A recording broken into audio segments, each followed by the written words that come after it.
Disclaimer: the information and education material contained herein is meant to promote the general understanding and dialogue of GAN's processing.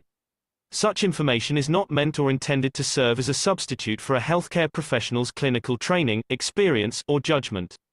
For patients and individuals, such information is not to be a substitute for professional medical, therapeutic, or healthcare advice or counseling.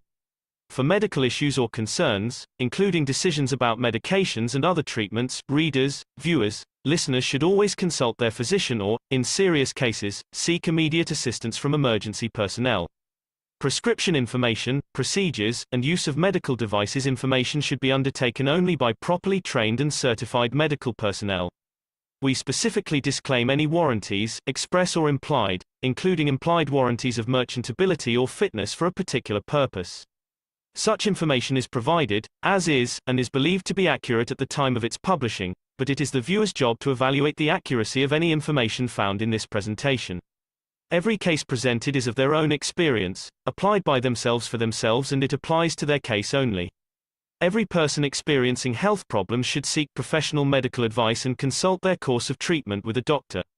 The processes of plasma balancing described herein are a natural process which supports the body but does not replace medical advice or therapies one is already subject to.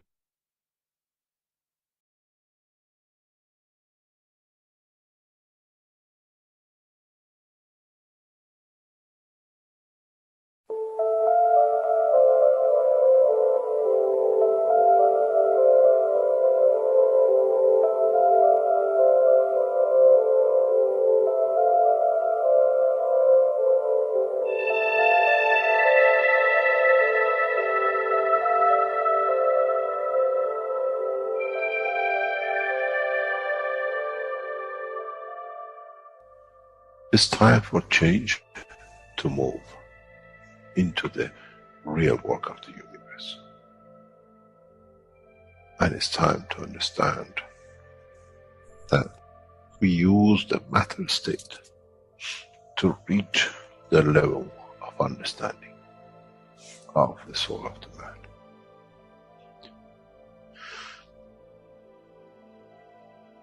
Now you understand maybe why the Creator has sent His messengers in the name of whatever you have had.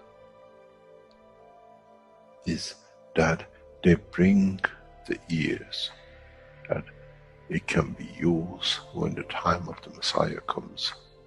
They can teach the soul and the messenger, not to oppose, but by them understanding through those who have become messiahs to give from their souls to these to elevate, the job is made easy. The school is there and the students are devotedly there. Then there won't be any fight between what they call the Muslims and the Christians. The lamb and the lion will eat and sleep in the same nest. The Christians and the Muslims will sleep and pray in the mosque and in the same church in the name of their souls, not in the name of religion. That is used to create so much conflict for the benefit of those who were the hyperactive children. The time has come, the time of change is here. And as I said, my wish is my command. If it's your wish to see peace, path of peace is laid very clearly. It's the soul of the collective awareness.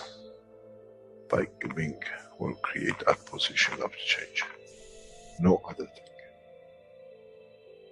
There is no pen in the soul of the man. And I'm sure once you go into the universal community, you will never see anything written but the balance of the fields of the soul of the existence.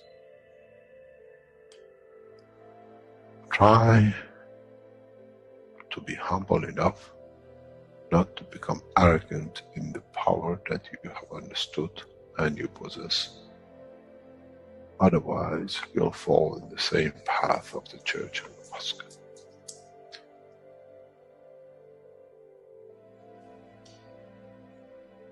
This is what we promised, and this is what we have delivered.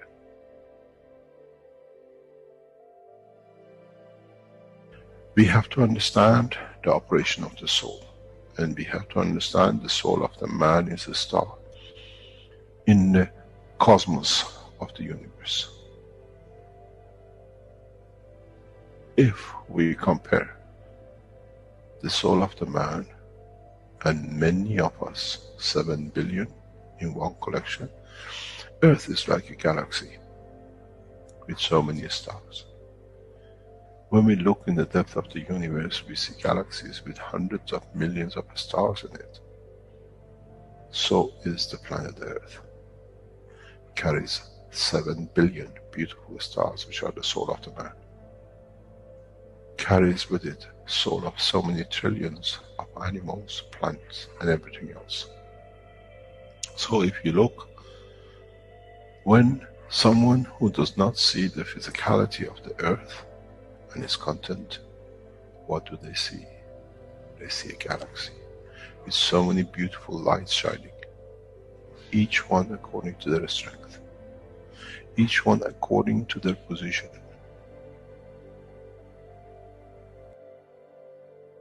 An infant has a beautiful soul, so has the old man. To those who do not see the physical dimension of this planet, but they see the strength of the field, we are clusters of stars. The human race, every single soul, no one from a distance sees that's the soul of a fisherman, that's the soul of the cosmologist, that's the soul of a president. They all shine irrespective of the physicality. This is the magic. This is what the new science has to bring to man. When we look through our soul, we see nothing but a star in the other souls. And this is the break. This is the understanding. This is what all these teachings are about. Coming to mature to the next level, to understand in the deep space, the universe is the oyster for those souls who serve.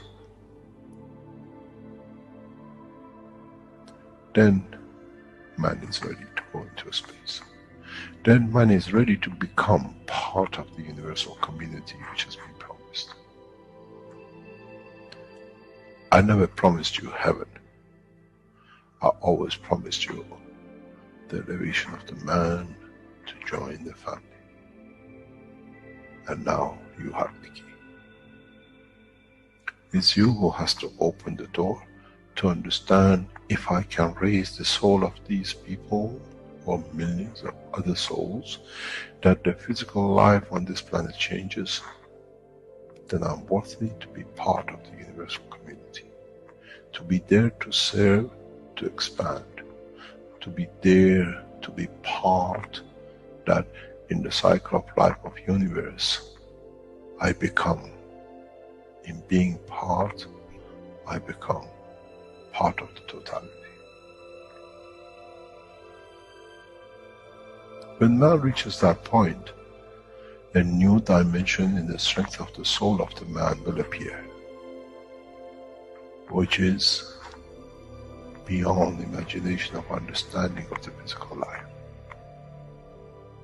It's the gate to the opening of the new life, in a new dimension, which is beyond imagination of what you might call a new beginning, a new cycle, which that cycle carries with itself the origin of the creation of life in the universe and in the universe.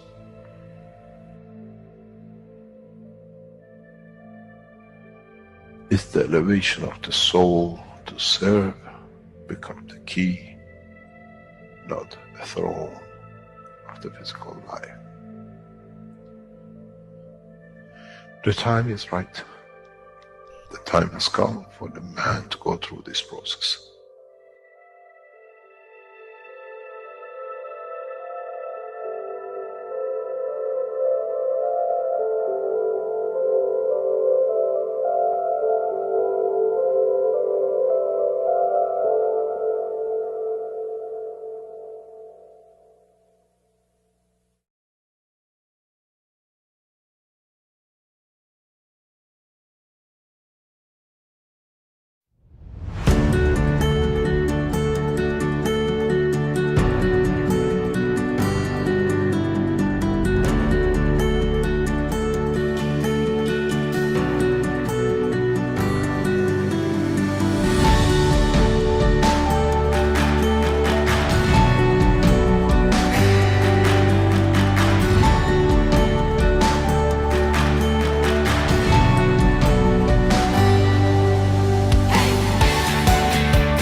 Hello, everyone, and welcome to the 268th One Nation, One Planet, One Race for World Peace and Justice here on Tuesday, April 4th, 2023. This is a broadcast of the Keshe Foundation Spaceship Institute Education Department and part of the public teachings in English. My name is Rick Crammond. I'll be host today, and along with Mark and Elias as co-hosts. And we are presenting members of the Universal Council who will be presenting today's show. And I believe we'll likely start off with Marie, and we'll bring that up here so that we can get started. Yes, thank you, Rick, for the nice introduction. This is Marie. I'm a Universal Council member for the Norwegian language, which is my native language. And as an introduction today, what to say? So I've been listening to the latest Knowledge Seekers workshop with Mr. Keshe. And I don't have the transcript yet. So what I remember, especially that he said that, especially all these sessions that has been going on from December until now, what's the purpose of these sessions? And it's to build confidence and trust our soul. So I've been thinking a lot about this. So we have learned how to connect to the Creator through our soul. So we have this highway to the Creator through our own soul of the man. And we have learned that we are on the level of the prophets. So through our soul, we have elevated the soul of physicality of the prophets from the past, and that needs some confidence to do that. And then we went on with elevating the world leaders to bring everlasting peace on planet Earth. And it's amazing how the soul is working. And in this last, the World Leader session, the Universal Council was invited by Mr. Keshe and the Keshe Foundation.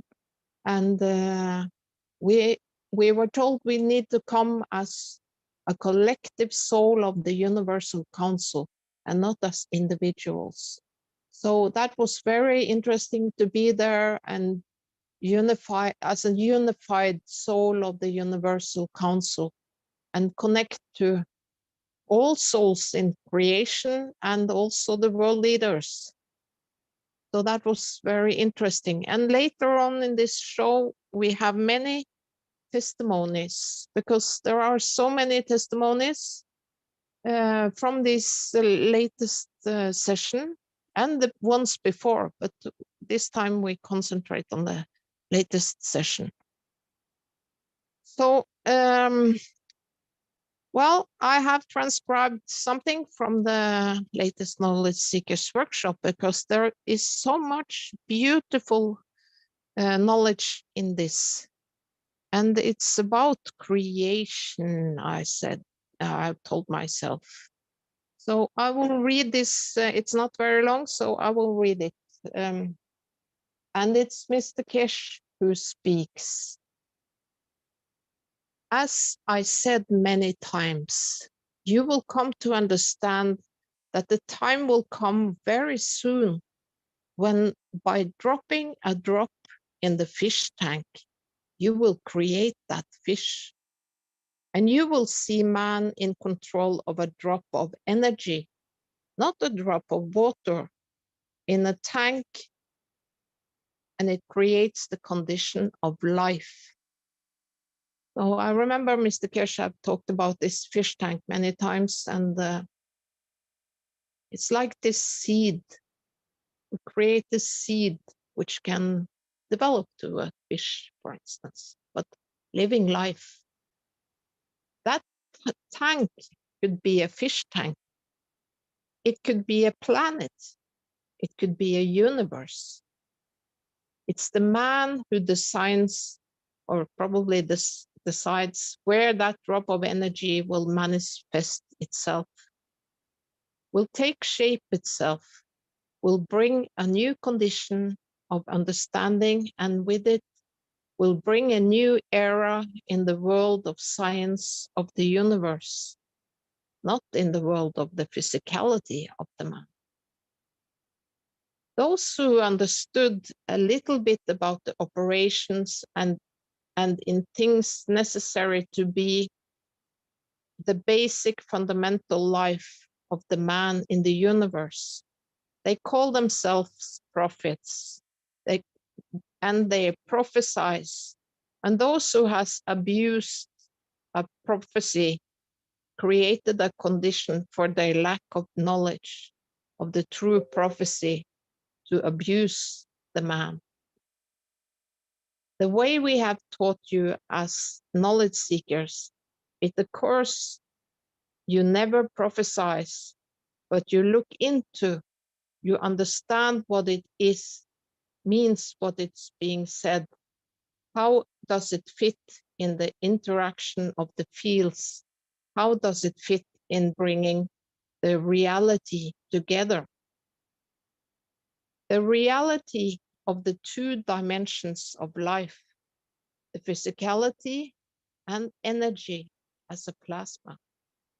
Even though the physicality itself is part of the spectrum of that energy. What happens to us? How do we change clothes? We wear swimwear and we jump into the pool. We wear the soul of the man and we jump into the ocean of the universe. But the biggest fear of man is how he jump out and have the physicality when he comes out of the ocean of the fields of the universe. This is the biggest dilemma for man. How can I come back? These are the questions which we ask. So that is my self-made transcription of 479 Knowledge Seekers Workshop, which is so beautiful. I encourage everyone to listen to that.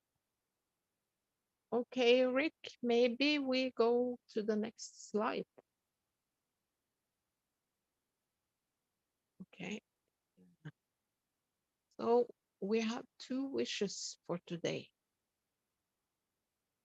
We, the Universal Council, wish for the unification of the communities in the knowledge of the totality, elevating the soul of each being, building a single soul, the soul of peace. So it's the message of peace for all.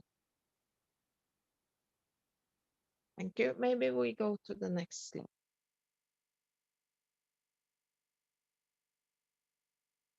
So we have another wish in a way. We, the Universal Council, support the initiatives of the Keshe Foundation to bring about universal peace. Because that's the most important thing, especially in the Universal Council. It's to work for peace and bring peace to planet Earth for all, so we can live a prosperous and peaceful life. And when we do that, the doors to the universe will open and we will meet our brothers and sisters in the universal community. Okay, let's go to the next slide, Rick.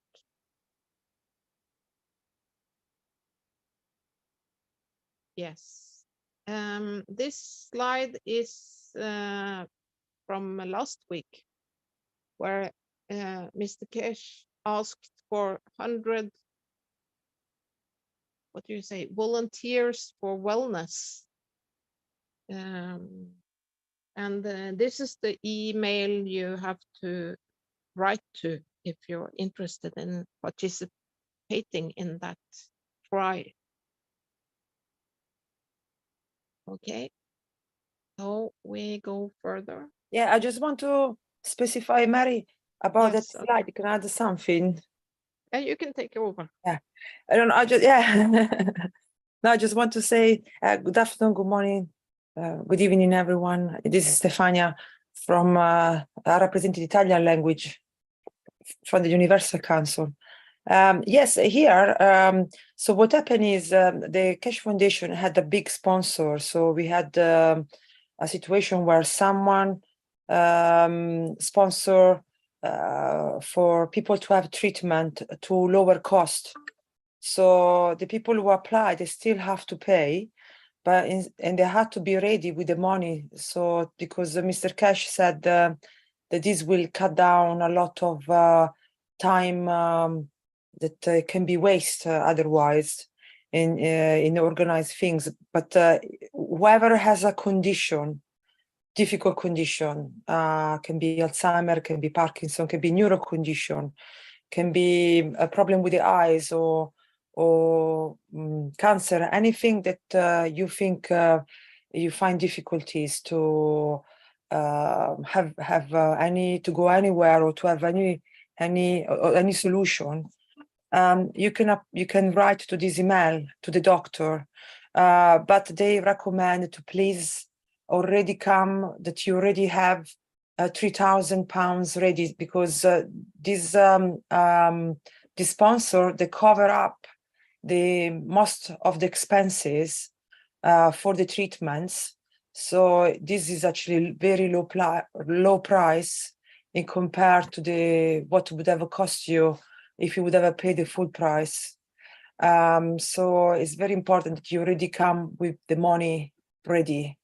So usually what happens is you will write to this address, and then they will contact you back, and you will have an interview, a consultation to see if they're able to help you or not. And then if they're ready to help you, you can start pretty much straight away. So it's very important that you come prepared. So bring all your medical history information to the meeting, so they can have the full picture of what's happening. In this way, no one losing time, because they have a lot of bureaucratic stuff to sort out. So it's very important. So I just wanted to say this. Thank you.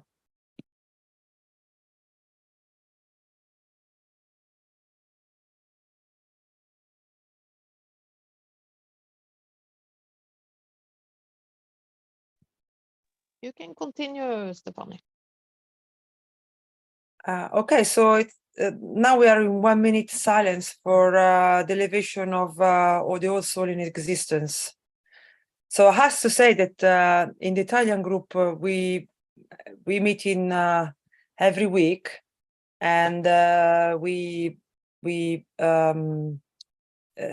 a group of people who've been in Linz, and we continue what we started in Linz. So we go into a center, we go in a center, but we did a modification. We put one person in the middle, and this person usually is a person that maybe has some needs that he wants to be helped with, supported with.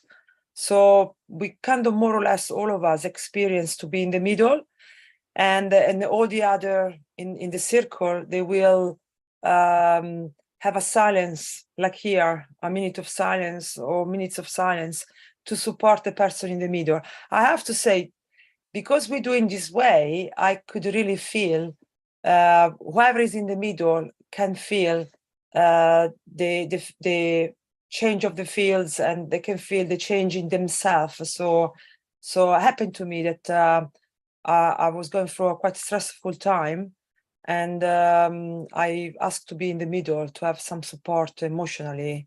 After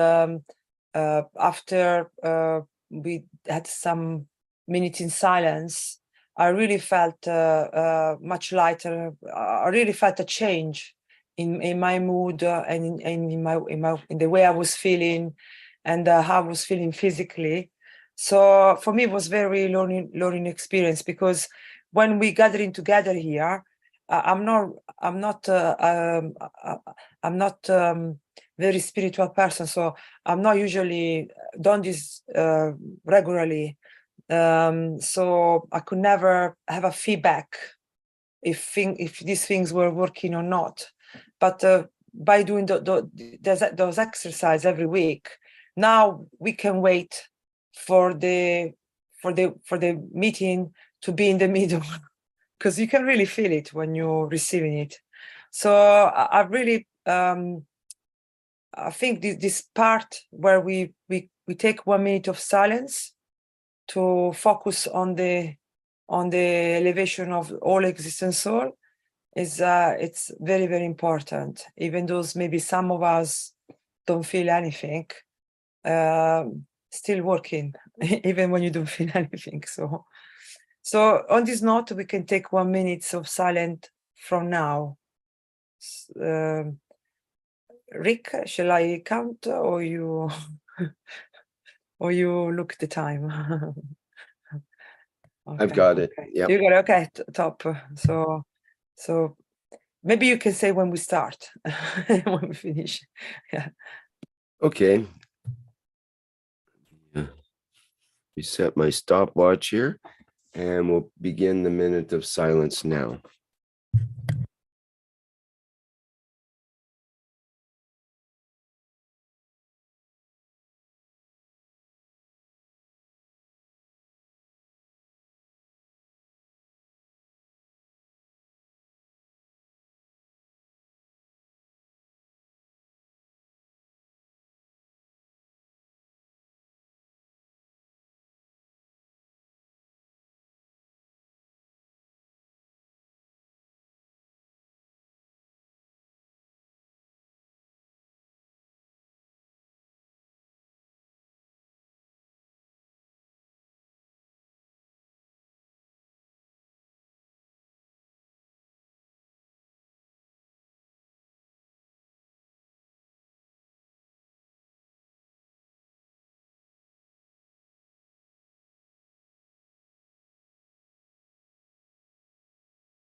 Okay, that's the end of our minute of silence. Thank you, everyone. Yes, thank you, Rick. I mean, this is the good things about learning how the soul work, because everything will be much quicker, much faster, instant, effortless. I can wait when we learn more, and we practice, put it in practice more. So we can go to the next slide.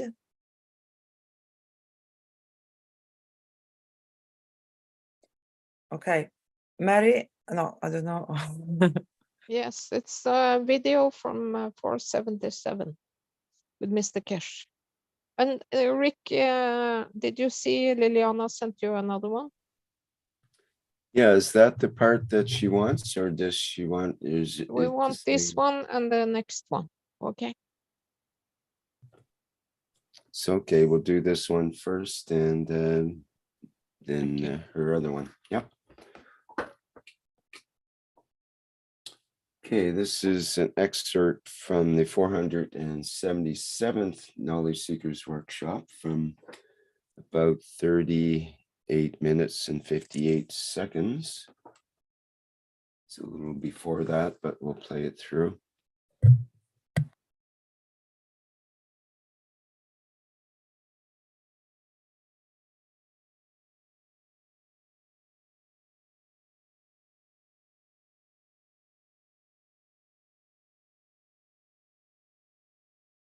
Carry the essence of the killing and injustice across the universe.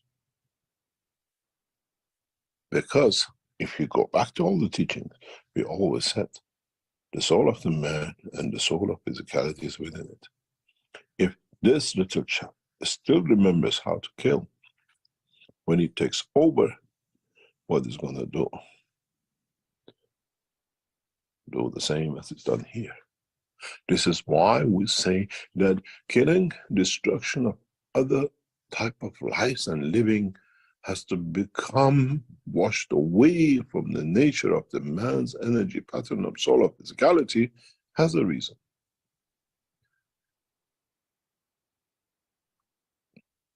Addiction to kill has to move out of the soul of physicality of the man. Otherwise, man will never become part of the universal community. This is why, in so many ways, we have come to correct this, as the souls who left this structure as a nursery of the new souls, some carry that essence of killing. And the same mayhem shows itself in other part of the universe. Instead of going correcting them one by one, we correct the seed at the center, which is the earth, the nursery of the souls. When they carry the soul of physicality, destruction of other collection of fields become erased from a structure of its patterns of energy.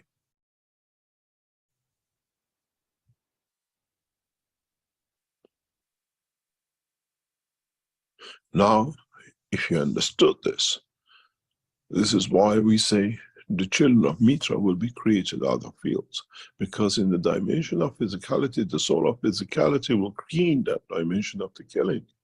Where when it's creating dimension of the soul, has no attachment to physicality, even though manifests itself in the shape of a child.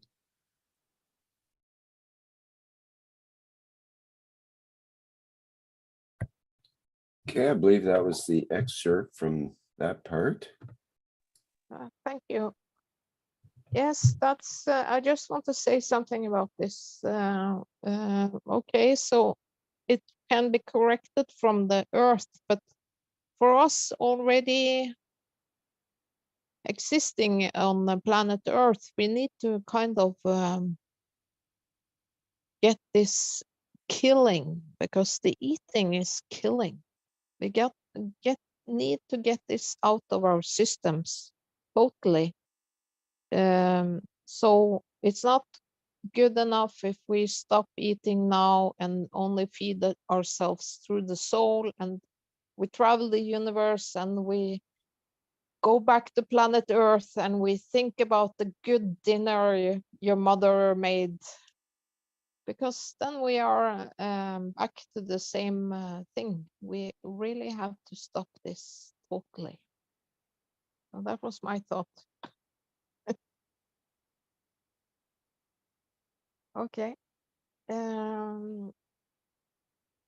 Yes. Did you have another video for us, Rick? Yes, I've got the other one suggested by Liliana. Yes.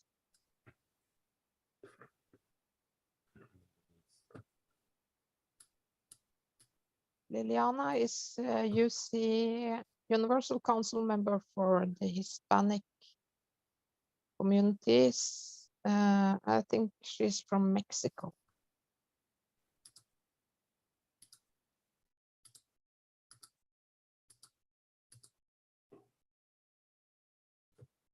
Okay.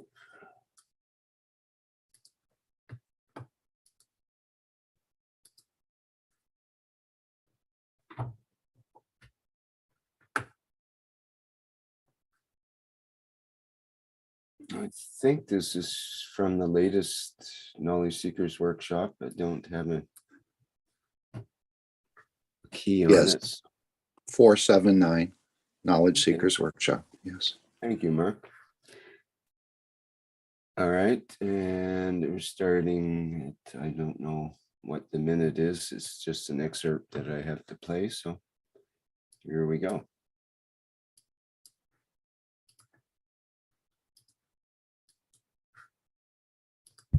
The emotion, which is the fundamental point of the reaction of manifestation,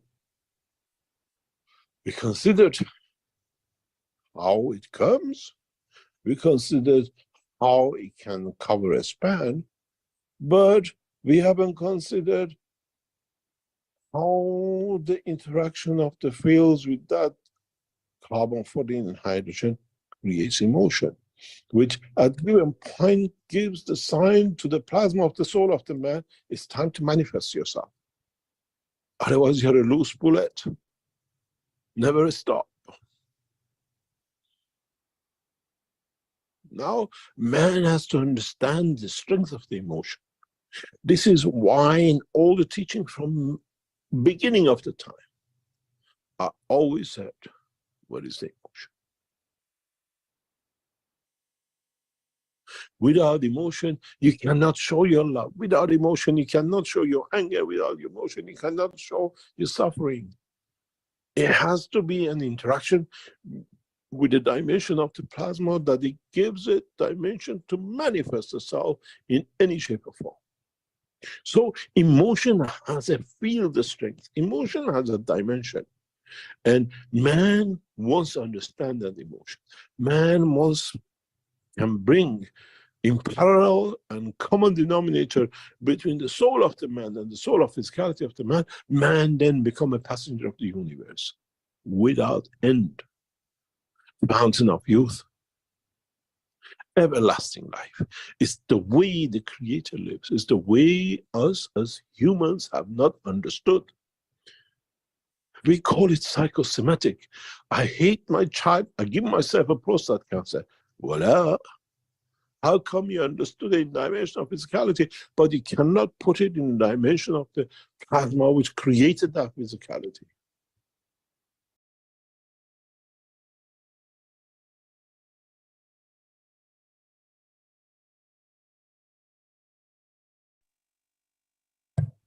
Okay, that's the excerpt, and it's from the 400, excuse me, 479th Knowledge Seekers Workshop from about 54 minutes to 56 minutes in. Yes, thank you. I recommend everyone to go and listen to this workshop because it's really deep. We can go to the next slide now.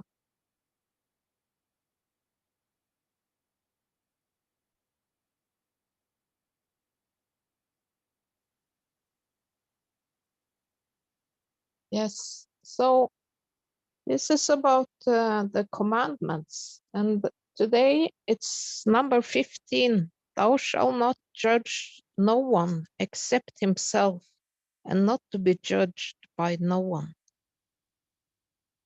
So I will read these extracts. First, it's from the Knowledge Seekers Workshop 204, where Mr. Keshe delivered the missing commandments. So that is a very important Knowledge Seekers Workshop 204. So about this number 15, thou shalt not judge no one except himself, and not to be judged by no one. Mr. Keshe says, a lot of us look from Messiah that somebody will come and salvage everything and the day of judgment. The day of judgment, it was in one of the 12 commandments to Moses, and he took it out because he knew he cannot do. And another extract from the same Knowledge Seekers Workshop. One of the commandments to him was, thou shalt not judge no one except himself, and not to be judged by no one, because he knew if they will judge him, all the lies what he's done, then he cannot do the job, what he did to acquire more physicality power. So Moses took out this commandment that he received from the Creator because he couldn't do his physical job. So, yeah. And further, Mr. Keshe says, do not judge and not allow no one to judge you. And then he says, the day of judgment, as it said, you never judge and you don't allow no one to judge you. So you're always aware of your own conduct that does not need to be judged, as it's always correct. And that's what they took out, because now, as you are not aware, then we create you the day of judgment. So how I interpret this is that I can only judge myself. And by doing that, every day is a judgment day, because I judge myself to be correct. And also that I cannot be judged by another. And in a way, makes us, or it makes me take the responsibility for what I do and what I think and what I say. We can go to the next slide, because there is something from the this is from the about the same commandment, but from the soul teaching. This process of judgment has been what has kept over the head of the man, and it brings a lot of correctness to man's life when you don't need to be judged.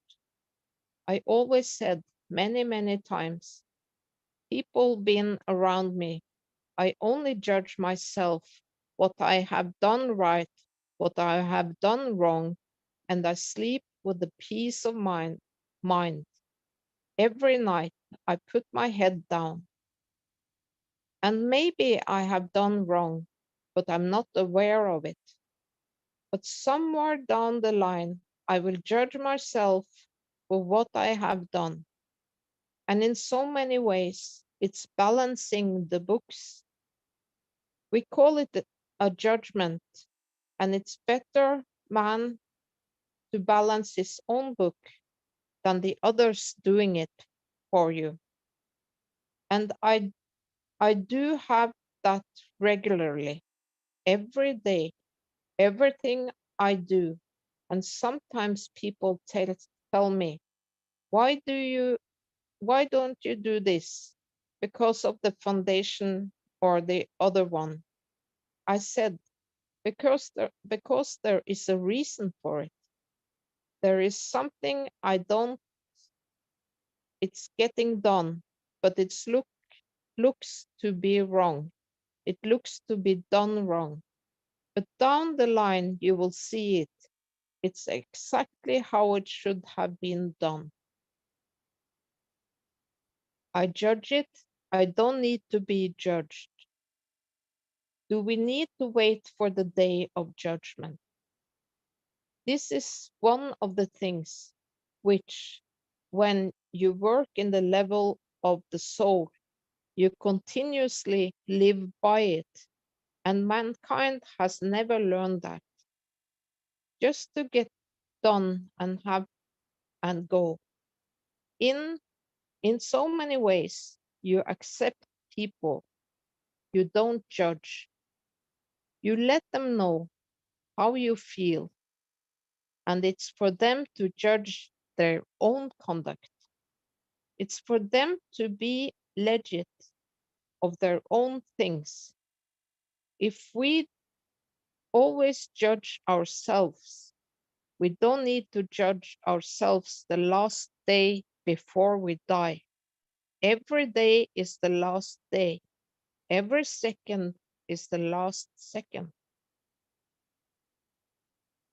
So, and then I'm asking Mr. Keshe, so by living the correct way, that you judge yourself and see that you are correct, and don't you kind of have a judgment day every day?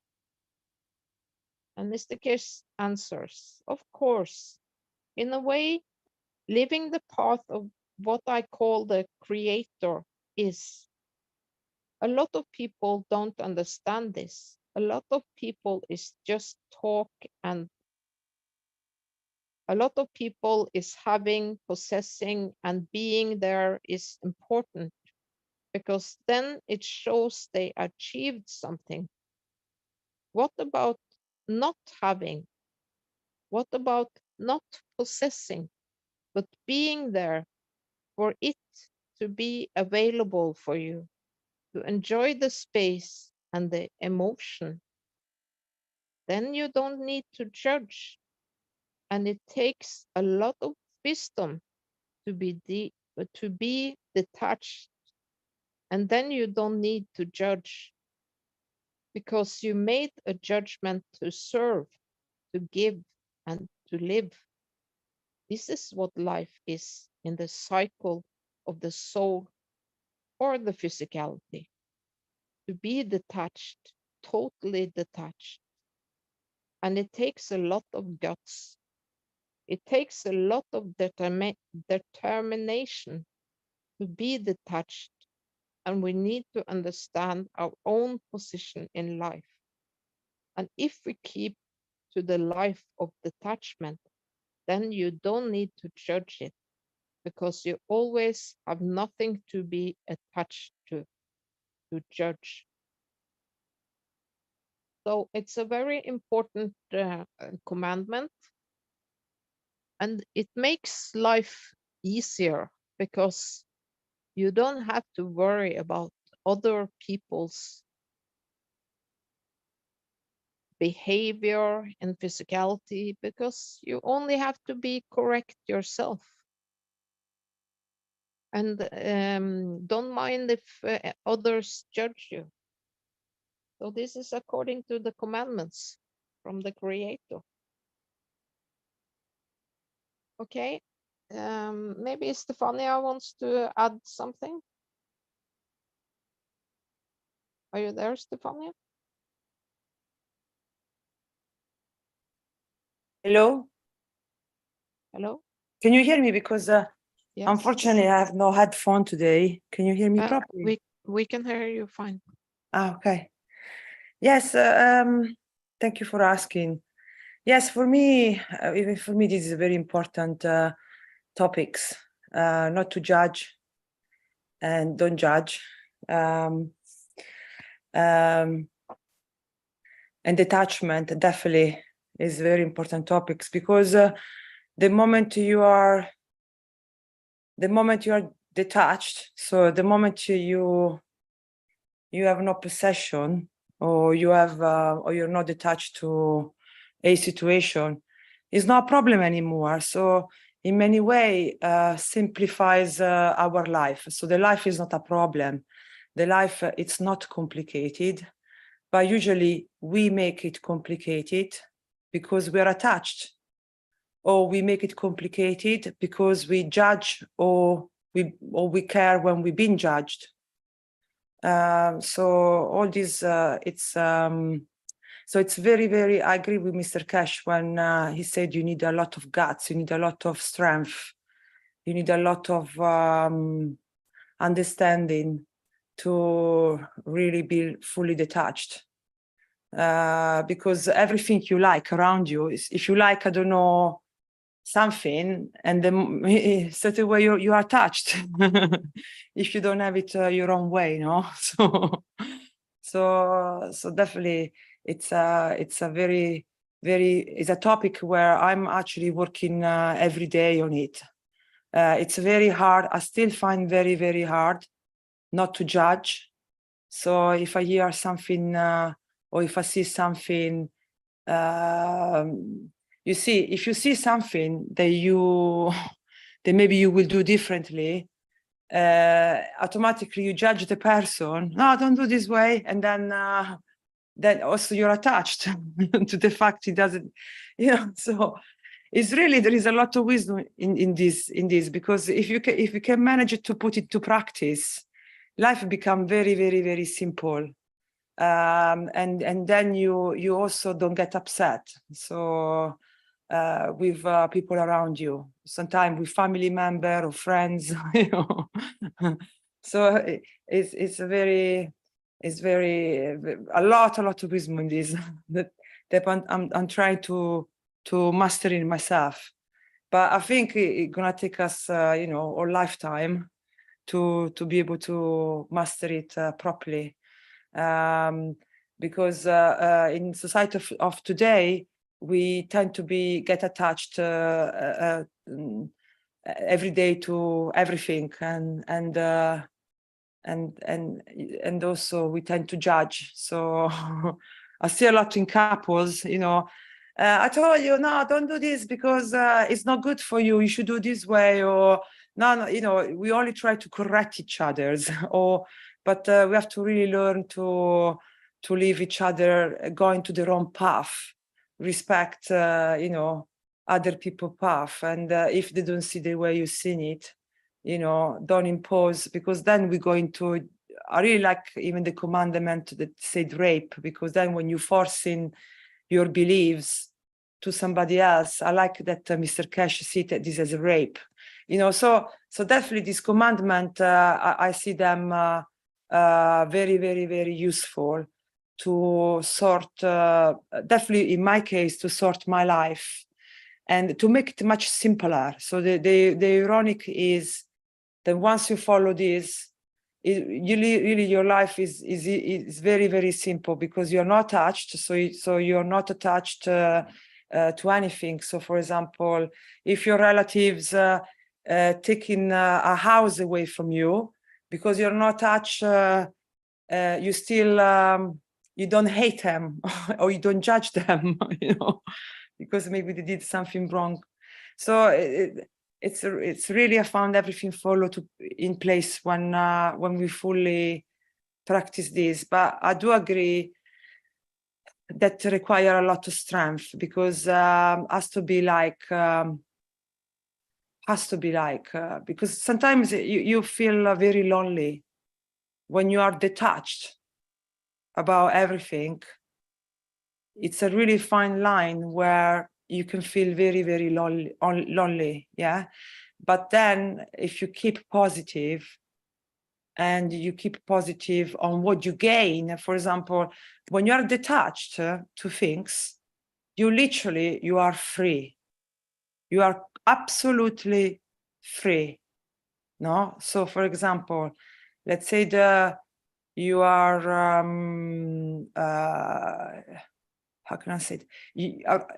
Things that might be happen to everyone, to most of us. Let's say you know, everyone's got family. Most of us has got family, friends. You know, most of us has. And so if something happen with someone that's close to you, and maybe this person that is close to you does something that it shouldn't, you know, it hurts you, for example. Apart that if you are detached, you cannot get hurt. So that is already good. And then if you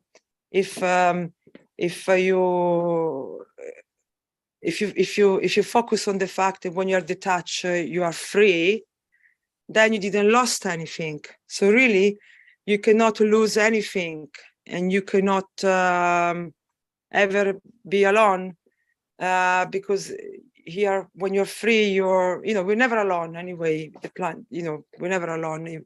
So it's really, really useful. I think it's very useful to remind yourself that detachment also means freedom, yes. And also, when you are detached, no one can hurt you. So you are stronger, you are untouchable. You know, there are a lot of things you gain from this. So you're free, you become untouchable. Your life is simplified, everything's more simple, there is no problem when you are detached. There are a lot you gain, a lot of things you gain with this. It's actually no loss at all. It's all gain. Yeah, sorry, I finish. You know, all the commandments are on a soul level, and this these commandments, in a way, it's universal law. And in the universe, we have to learn this, that we don't attach to we don't hold on to, because that's what we're doing, our habit as humans. And that's why we judge, because we hold on to whatever. So we have to learn how to not judge. Yes, and there is a comment from Claudia in the chat. I'm going to read that. Thank you. Important commandment. For me, if you do the ethos in your life, you are doing for everybody indirectly, because we are one. Thank you for that, Claudia. Yes. Yes, so I think it's also something that we need to think of when we are traveling and when we become part of the universal community, because we have to play on the same rules as everyone else. And we don't hold on to something we don't need. So we only take what we need. And then we are detached. And as Stefania said, when we don't detach, we become much freer, actually, because, and also we get the focus on our own behavior. So in every situation, you will, in a way, be aware of your own behavior, not the other one if there is conflict or something, but you are responsible for your own behavior. So in a way, we become more responsible. And we know we have all these commandments, and we have the ethos of Mitra, the do good, think good, and speak good. And if we live by this ethos, then life becomes pretty simple. Okay. Yeah, plus Mary, one more thing is also, let's say someone does something that you think it done something bad to you, no? Okay, so you clear that you didn't do anything, nothing wrong, and this person just did something really bad to you, no? So the first things would be judge them. You will say, that person is really bad. Why she's so cruel? Why she done this? You know. So you see, but if you don't judge, so it's very hard. It's very hard not to judge someone when you think this person mistreating you, no? So it's very hard because someone mistreating you, and you should not judge, you know. Yes. But the moment you don't judge, what's happened is, first of all, you can take it. So by not judging them, you can take what this person have done badly to you. You said, okay, I can take this, I can take this. And then because you don't judge them, you still be kind to them, even though they really treat you badly. And that, Yes. for me, is where every time we pass in level with this commandment, because if you put it to practice, so then you have to kind of keep your nice face, and you cannot judge this person, even though you think, you know, you should not, because you cannot judge them, no? So, yeah. But that gives you an inner strength, because you can take. So you and this also mean what Mr. Keshe said, that sometimes, you know, we are here to, he said we are here to accommodate.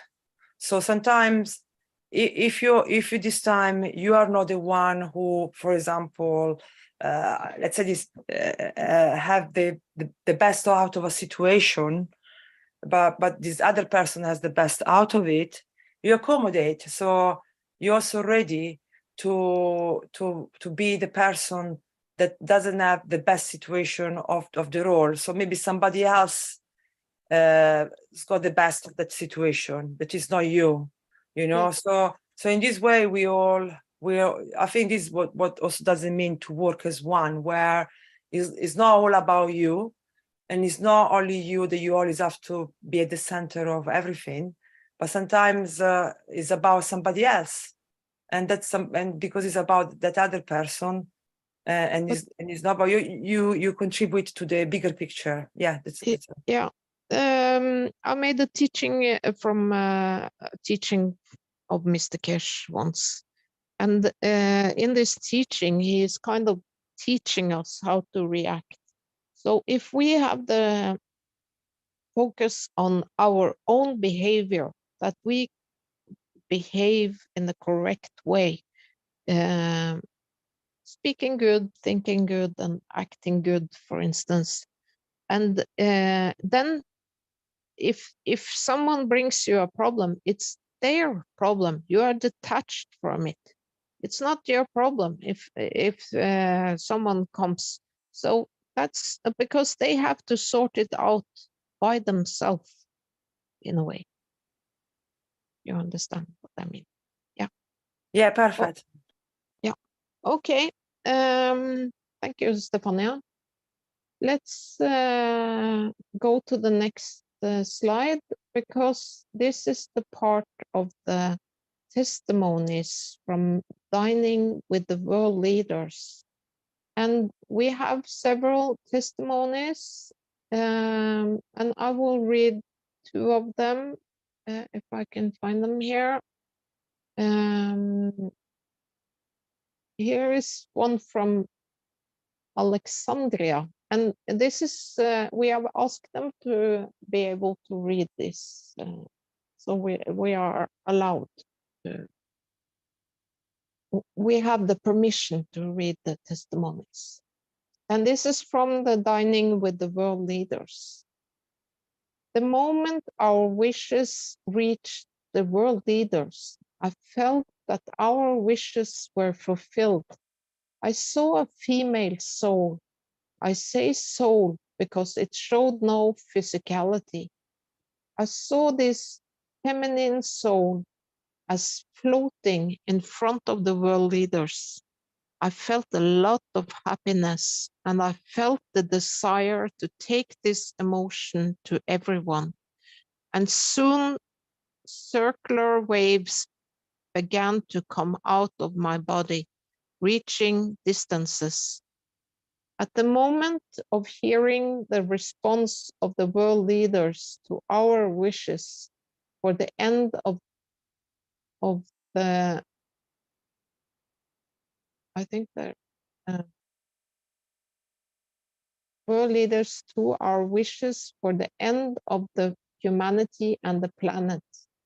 At the moment of uniting into one soul, I immediately connected to Linz, and soon all the world leaders and everyone here in the room were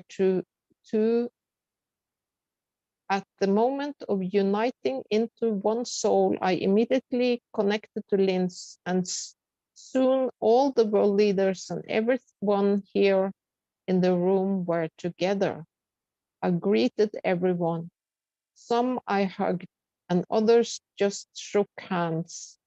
Soon I saw as if we were inside a cup of life one, and we were all submerged in GANs, and the cup was light blue color.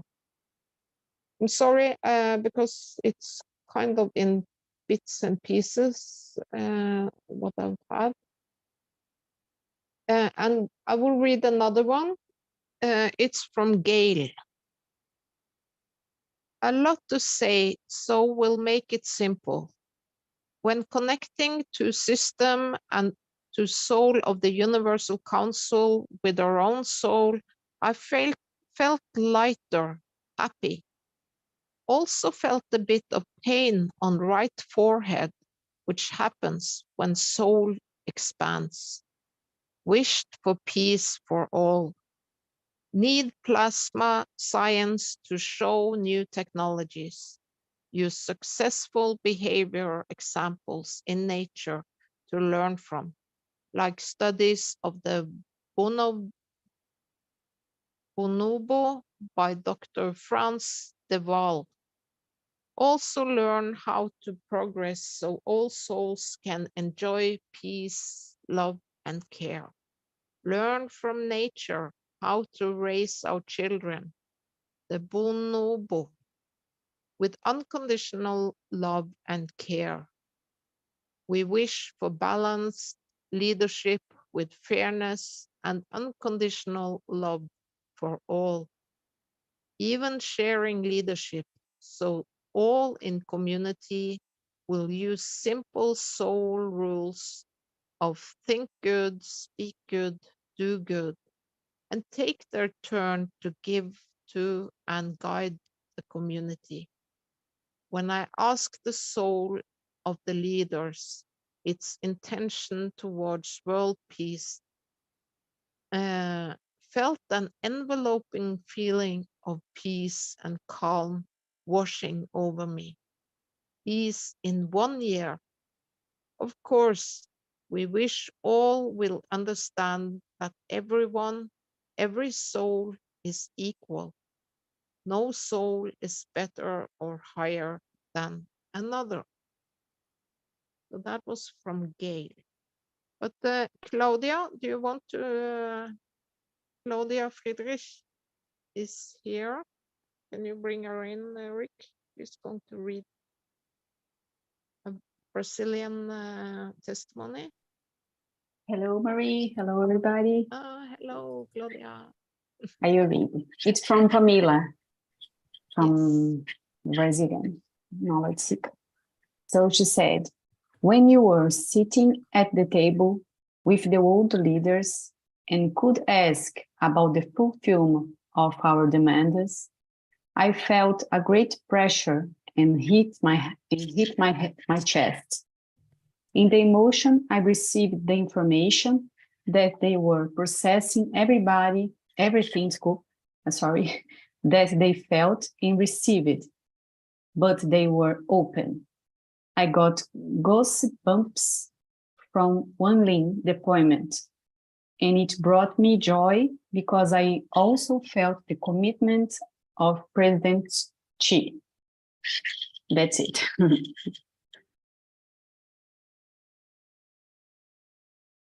Thank you, Claudia. And Palima. So we have this video from the Brazilians. That's also a testimony, Rick. Yes. See if I know. I think it's from Isabel. Yes, that's what I have here. Okay, we'll begin that now.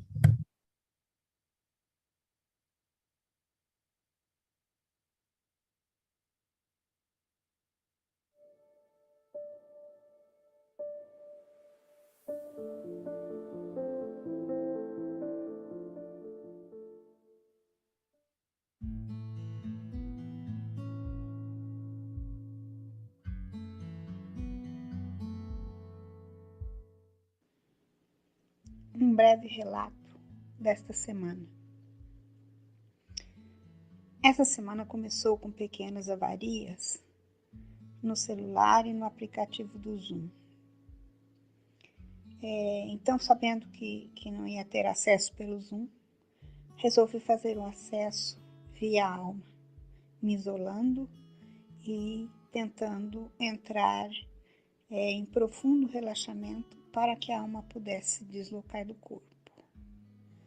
E esse propósito me levou até lá. E uma vez lá, como sempre, enviei amor incondicional a todos do grupo que estavam naquele momento, amor incondicional ao planeta Terra, aos seres vegetais, aos seres animais, peixes, aves, crustáceos, vida marinha como um todo e a grade energética do nosso planeta. No segundo dia, Tentei acessar pelo tablet, mas também senti que não era legal. Então encerrei e fiz novamente via alma. E nesse contato via alma, me vinha muito forte que o grupo brasileiro terá muito êxito naquele seu propósito da elevação das almas dos líderes mundiais. Isso me deixa muito feliz. Aí na quarta e quinta-feira tentei reinstalar o Zoom e fiz pelo Zoom. O que eu levei para a mesa ou para o grupo em Lins sempre foi muito amor incondicional, muita paz, muita leveza, muita alegria, disposição e perseverança naquele propósito da elevação das almas dos líderes mundiais para a paz no mundo. E hoje, na sexta-feira, também me conectei com o mesmo propósito, elevação das almas dos líderes mundiais, paz no planeta Terra, elevação das almas de toda a humanidade do planeta. E no final, aqui chovia muito, muito mesmo, e me veio assim um cheiro. Não fui capaz de identificar esse cheiro. É um cheiro maravilhoso, só posso dizer que traz assim uma sensação de paz profunda, uma leveza, como se não tivesse corpo físico, uma leveza no ar, quase que flutuando. E eu, após alguns segundos, me inteirei de que esse cheiro, esse odor, só poderia ser daquele que nos criou, que eu chamo de Criador Profundo.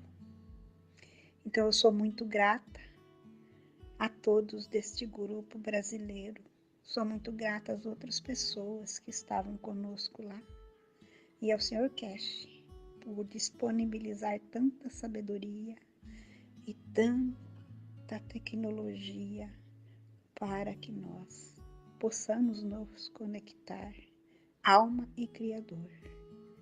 Gratidão, Sr. Keshe, por tudo isso. Gratidão ao grupo brasileiro por me aceitar também nele. Obrigada a todos.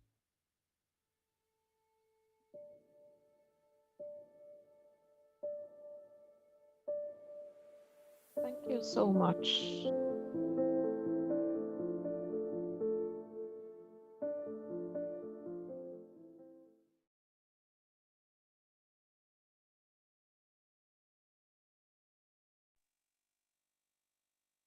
Is Stefania there again?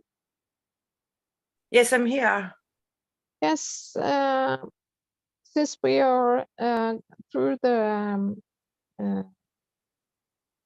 testimonies that were planned, and you talked about you wanted to bring a testimony.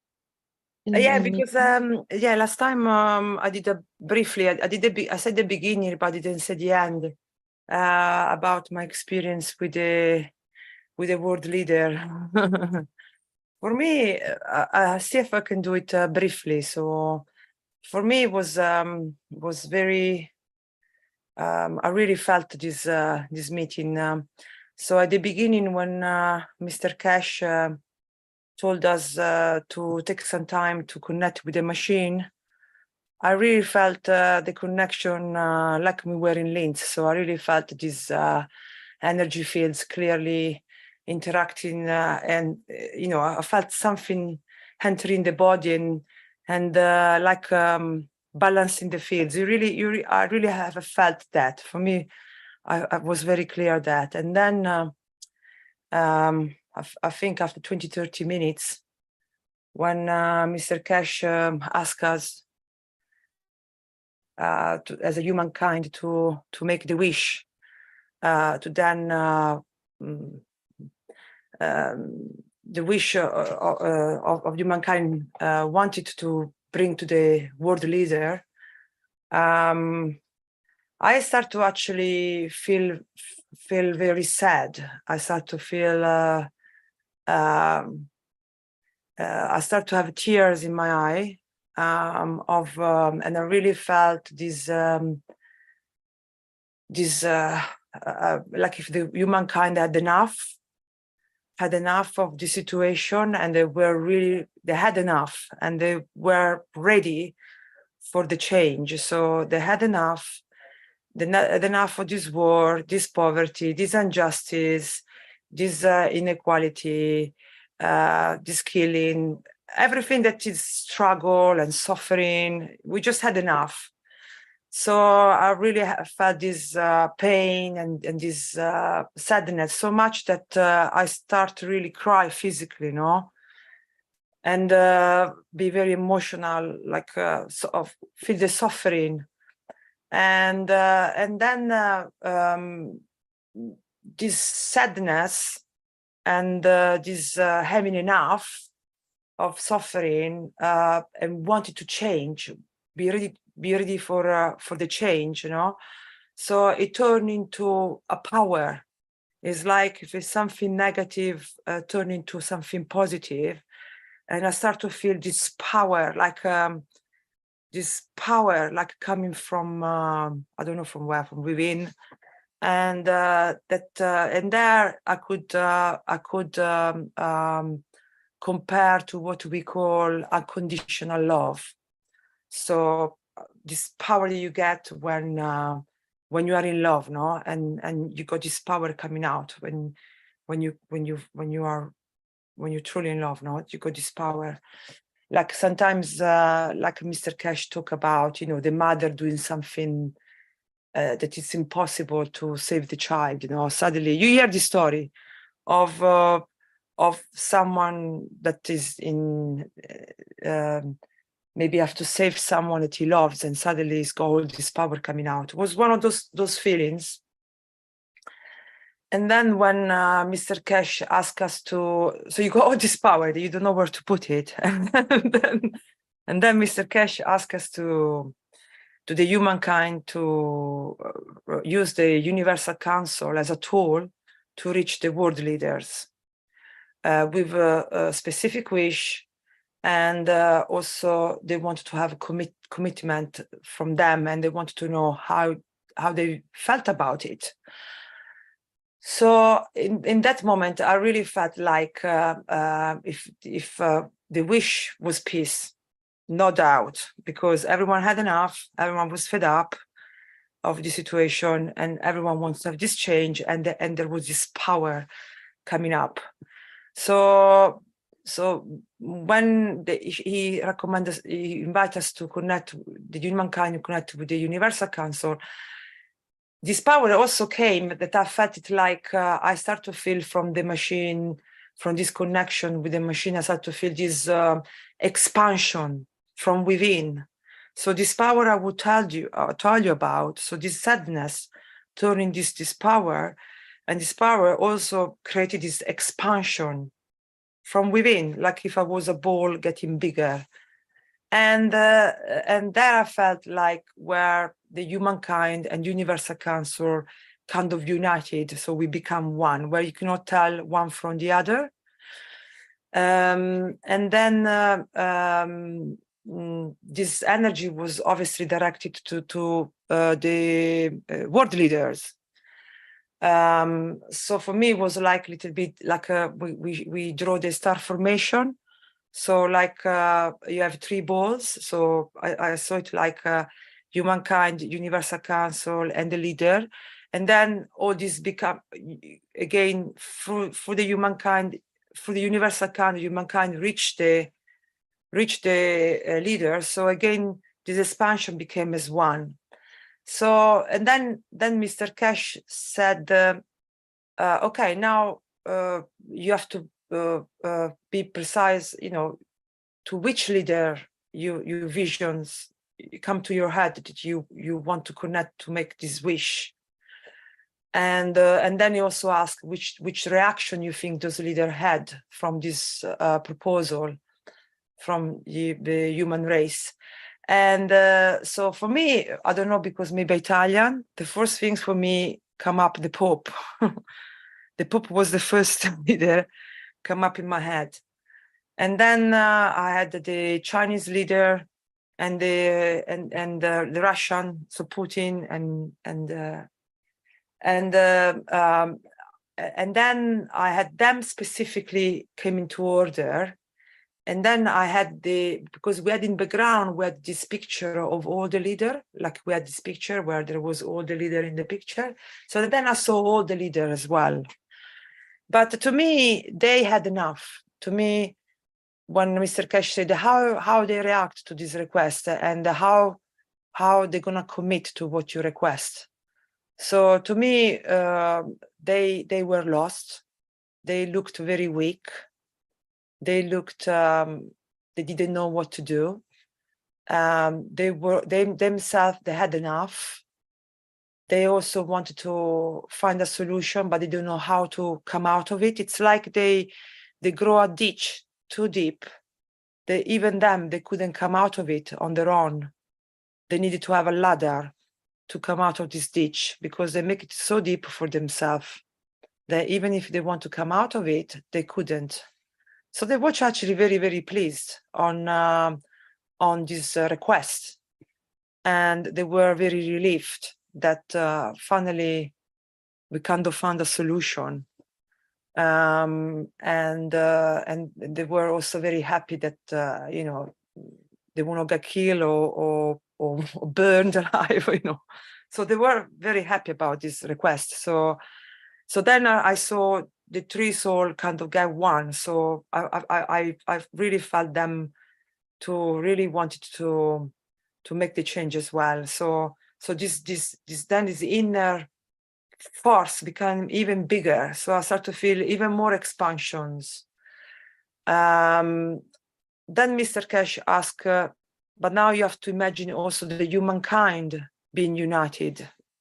And for me, the humankind being united was the most difficult part, actually. The part for me was kind of the one who was the more challenging one.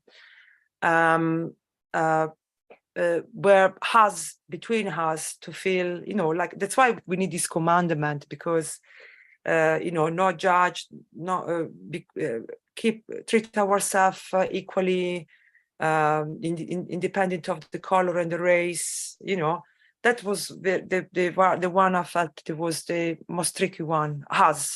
Ironically, was the humankind itself. But then, because like always, and like plasma teaches, the small picture followed the bigger picture, because the bigger picture was full of power and so big and so powerful, because now the humankind and the Universal Council and the leader kind of had a common wish of peace. So because the positive was so big and so huge, that the negative was so small that was no problem anymore. The problem was so small that it was no problem anymore. It just kind of cancelled itself out. And then I start to have tears again. So I thought, oh my God, again tears. But this time I felt a tears of joy. It was very weird, because this time my mouth, my lip, instead of going down, they were going up. And I start to feel euphoric, like I start to feel like this joy of accomplishment. Because even Mr. Keshe told us, okay, now please feel the now you achieved. Feel like this wish has been achieved, no? Have the feelings, which is the feelings of, so, and I start to really feel that, the feelings of accomplishment, feelings that, okay, the peace has been achieved finally, and everyone was relieved, and everyone could relax now, no more worries, everyone, and this joy and this happiness. And I really felt this unconditional party, like sorry, non-conditional party. I want to say the non-conditional party. I want to say this party that never end. So this I cannot remember the name now, but it's like a party that had no end. So we were all euphoric. Everyone was happy.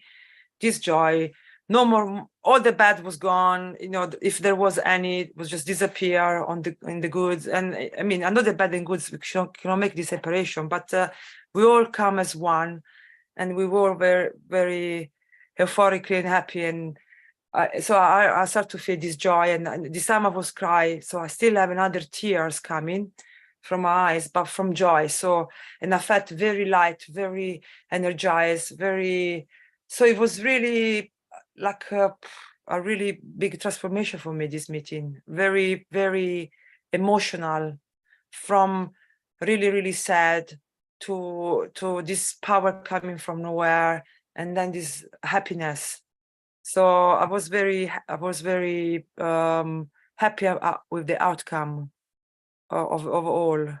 I really felt it inside that was done.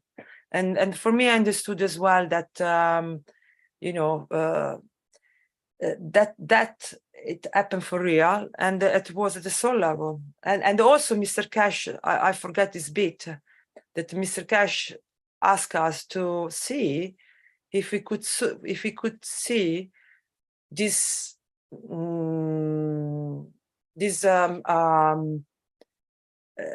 this wish accomplished in this lifetime. And I thought in my head, it's instant. At the soul level, for sure, was already done. And at the physical level, for sure, we're gonna see the benefit very, very soon. So we should see the world around us unfolding, and slowly sort themselves out, and the problems, they're just gonna dissolve. The problem, they're gonna just disappear on their own, without us doing anything. Even with the killing, you know, when before we say the humankind have to stop killing, I really, really believe that it's not like from now on, you guys have to go in fasting and dieting, because that would be again another suffering. I think that gradually, if we keep going and focus on the goods, and just keep going, then the problem just become naturally smaller and smaller, until they will disappear without us doing anything. But we have to just keep focus on what we believe, and do our best daily in our daily life, with our small or big small choices, because the change comes from within. You know, you cannot, like I said all the time, you cannot wish for peace and then going to argue with your siblings. So, you know, there is a lot of work we have to do daily in ourselves. And that will be enough, because if you think about it, if each one of us does his own work and does the best of what they can do. So today, you done your best. Tomorrow, you try to do better than today. And after tomorrow, a little bit better of the day before. And you have to just keep going like this, you know, step by step. And then you have improvements. They are like a thin, like a paper, one on top of the other. They will become strong like marble, you know. So that was my what I took from this diving with the world leaders. It was a nice journey. Thank you.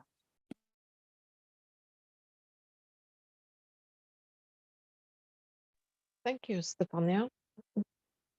So now the question is if there are others who wants to share their testimony from this session.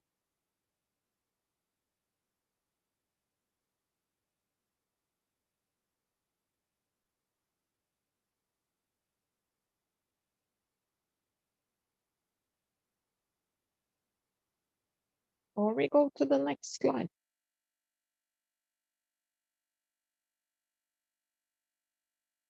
So here, everyone can bring their wishes and needs from their community to the Universal Council. There is any wishes or needs?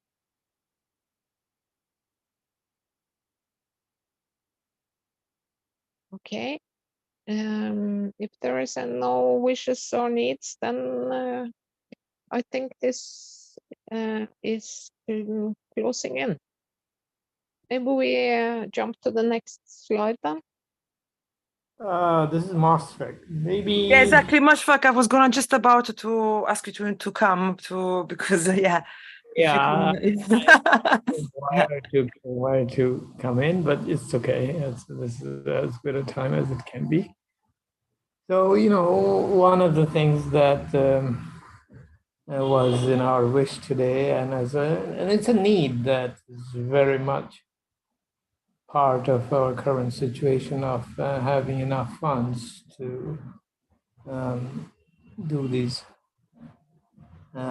health-specific experiments by Keshe Foundation, and it is important for gathering the data, the knowledge that in the coming days will benefit in implementing better solutions. And even beyond this better solution, it is acclimatizing us to the idea that such a new way of rebalancing one's health situation exists, and it works very well. Using the plasma technology remotely. And this understanding is very helpful in both looking at our health from a fresh new point of view, as well as receiving healing approaches that we haven't considered or haven't thought that they can be very effective. So what I mean by this is that, yes, I mean, investing, in money to get a health situation corrected and all that.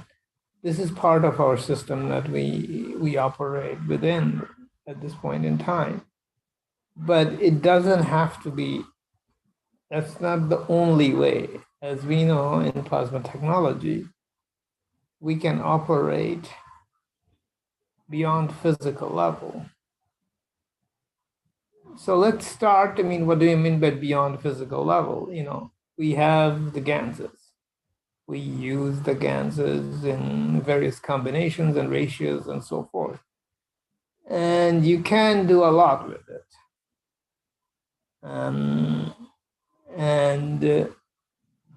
Many people, as you know, all over the world has bone-related issues, particularly when they age. Osteoporosis is a common one, which is what, here, the doctors explain to regular people as your bones have holes in them. And that's why you have pain. That's what they say. And so, and you can, using the correct ratio of our ganses that we have, you can create the field of the calcium, and you can correct these kind of problem, and the pain goes away. And you can do it with just the zinc oxide and carbon dioxide GANs alone.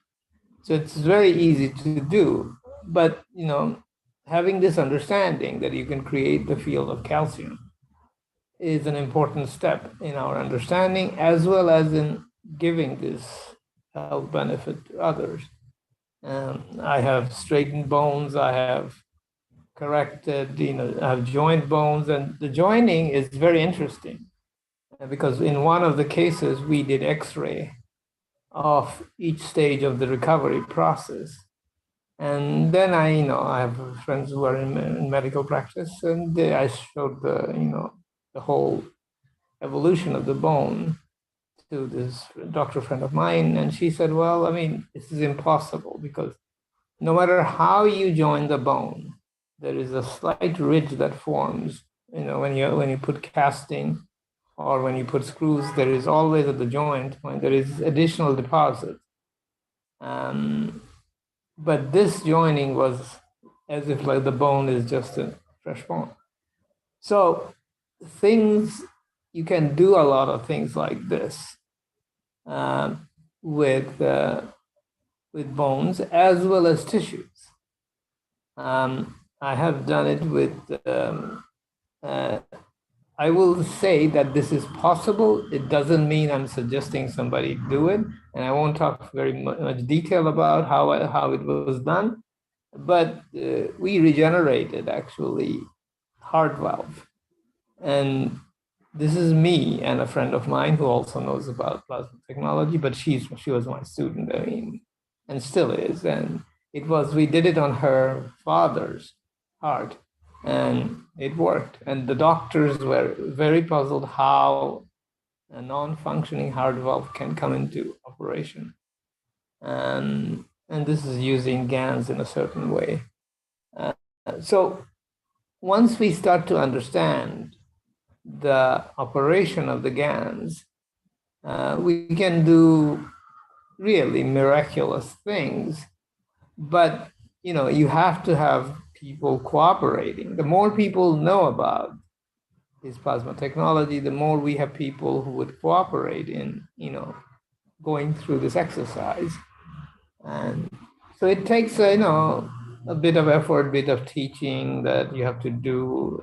I've done it among some of my friends.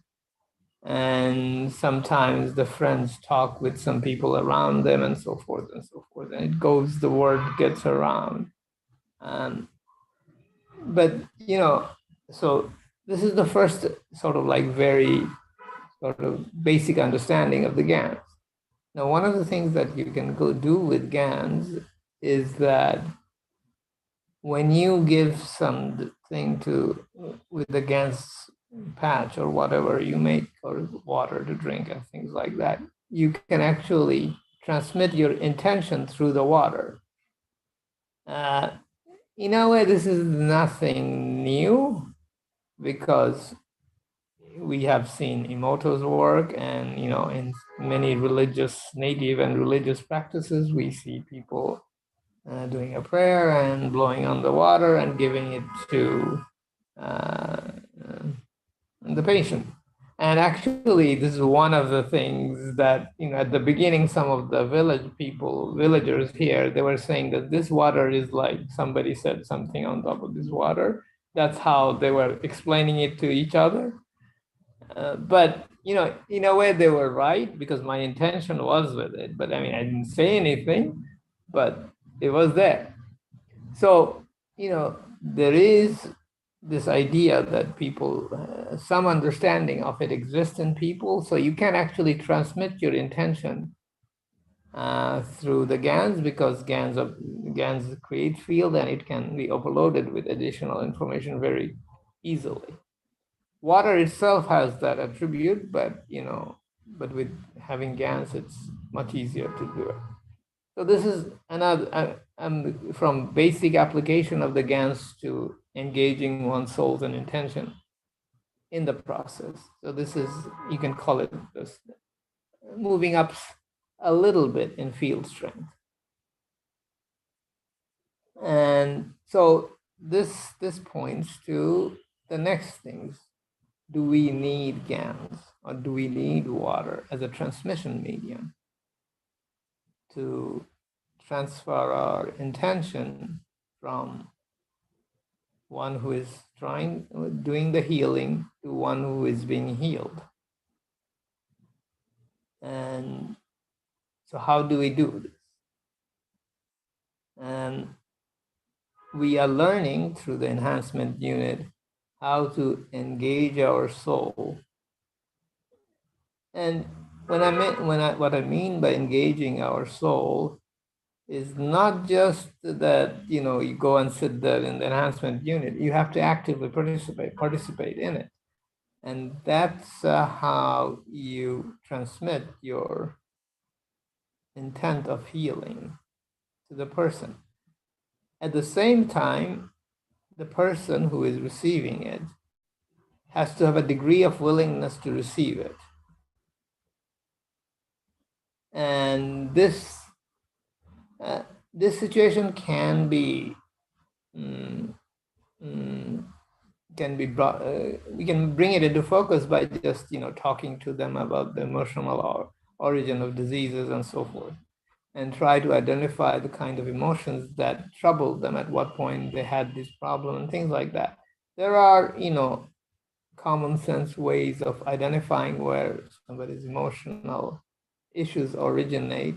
Back in, you may have to go back 20 years in their life, but usually these times of one's life is marked by a certain upheaval of one kind or another, and they may not even want to talk about it, and we don't have to know about it, but identifying that there is some trigger point that gives them the idea, well, yes, it did started at this certain point. And then you can connect to them and say that since that situation no longer exists and your mind is no longer burdened by it, why are you carrying this burden? And simple conversations such as these, and then tell them how we can she or he can connect with you, and it goes like this. So there was yesterday's meeting, I gave a small example which actually illustrates the point very well. And it is that a little kid, he was playing in the playground and got hurt, and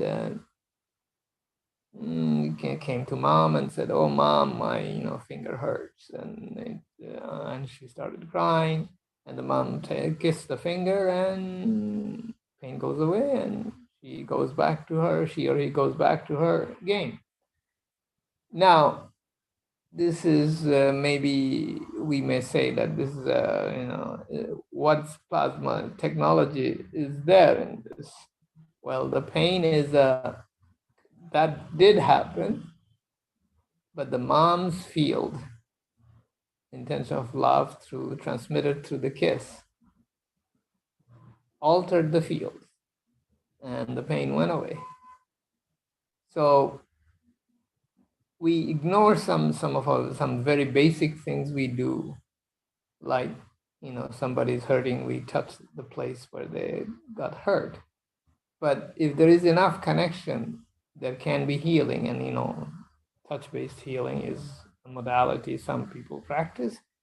But beyond the touch, it's the transmission of the fields that we are talking about. We don't have to touch necessarily, but we can transmit. We can create a situation where the person who is trying to get healed accepts the idea that there can be transmission, and that transmission can help them heal. Didn't we do it with the world leaders? Why not with all our friends around us? They are suffering too. We feel their suffering. Can we not, bring ourselves up to heal our friends and family? Yeah, it may be a little bit of struggle to make them understand, but it's worth it, isn't it? If we can do it to the world leader, why not the rest of the people around them?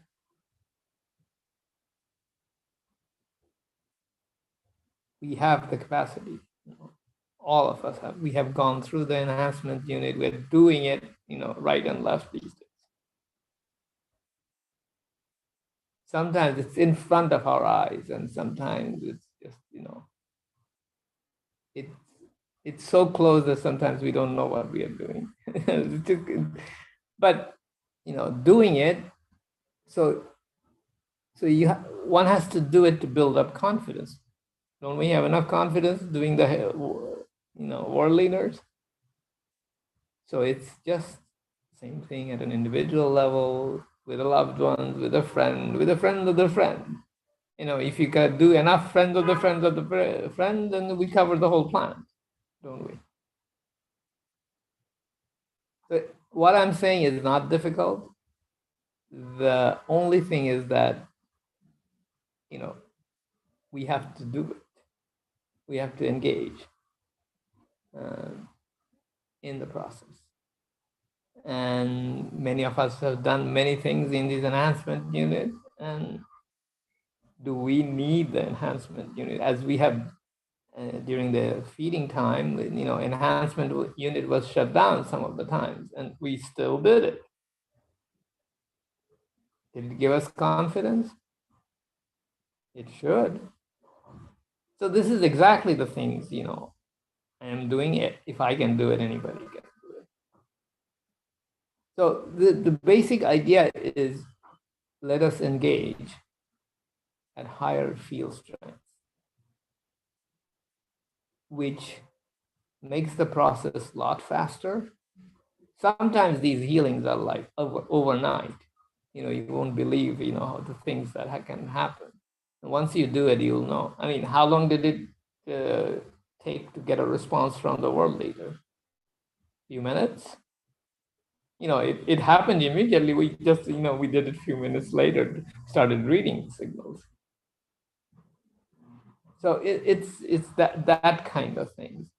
And I had a patient, you know, it was interesting. I had a patient, she was like 6 months old. So she was crying and came with her parents, you know. So she was, you know, crying like continuously. So she came and I focused on her soul. And then at one point she stopped crying and opened her eyes and looked straight in my eyes, that little girl. And then I knew the transmission happened. And so then she was still, after that, after a little while, she started crying again, closing her eyes.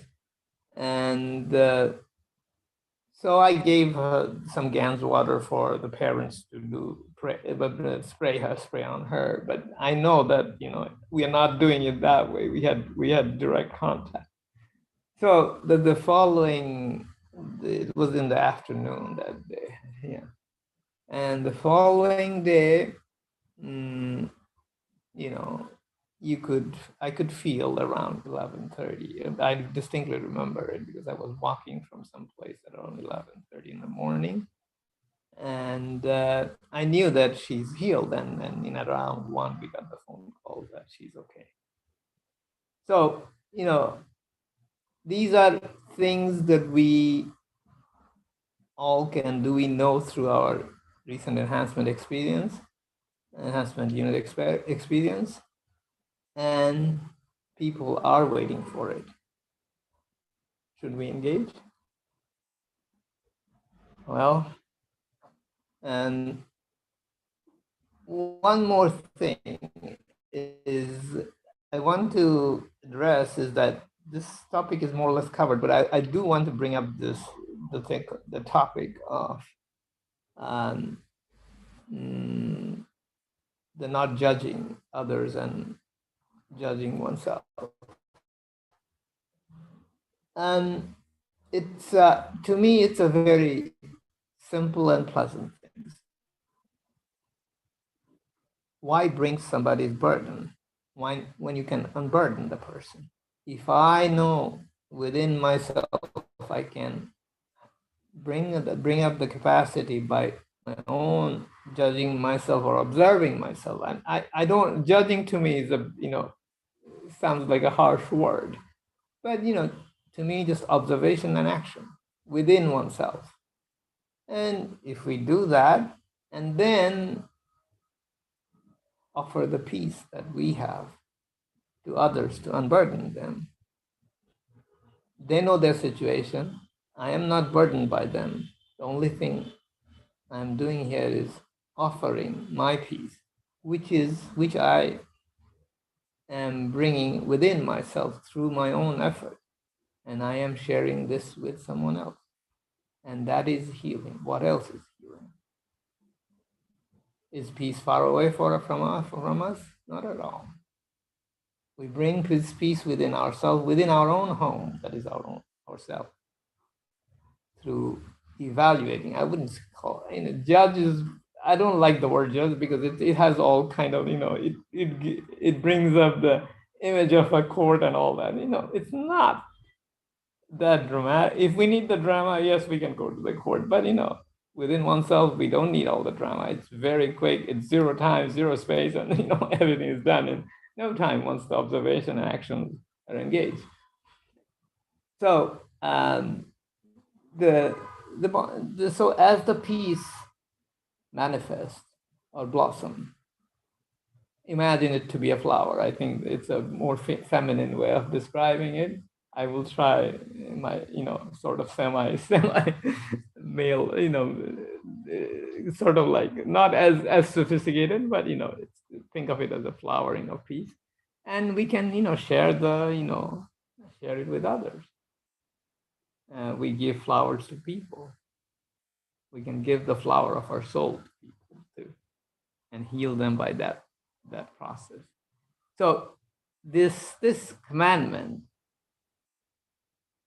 I'm looking at it more in a practical and a lighthearted way, and it can be a lot if we use it in a sort of like a humble and a humble way with an attitude of servicing others. And the people who come to me, yes, clearly they're suffering, but it doesn't burden me, but it brings joy to unburden them.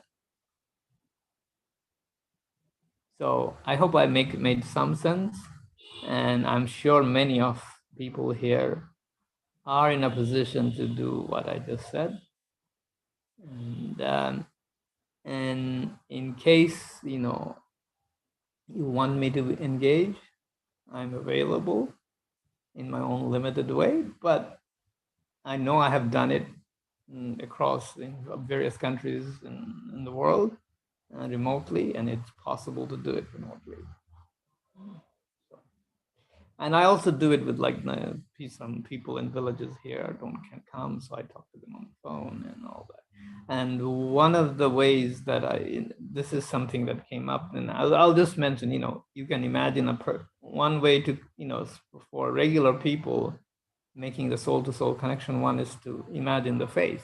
But when you are on the phone, you can't do the face imagination, but you can use the voice. People can remember. People have a very good memory of voices, so they can connect with the voice, the sound of it, and that's another way of connecting. Because voice is also a field effect.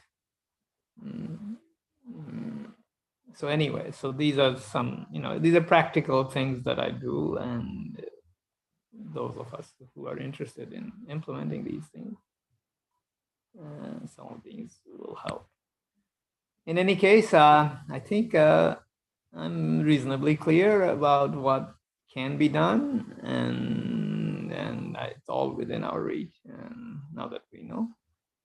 So thank you very much. And if there is any question, or you can contact me outside of this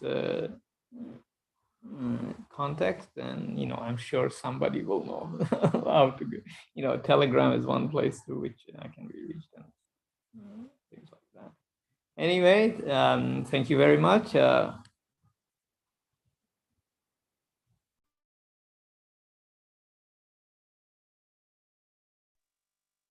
Thank you, Mosvik. Is there anyone who has questions for Mosvik? Or have any needs and wishes from your community? But I think if no one have something to add, I would like to say something about what Mosvik said. Can you hear me? Yes. Okay, perfect, because sometimes the reception is no good.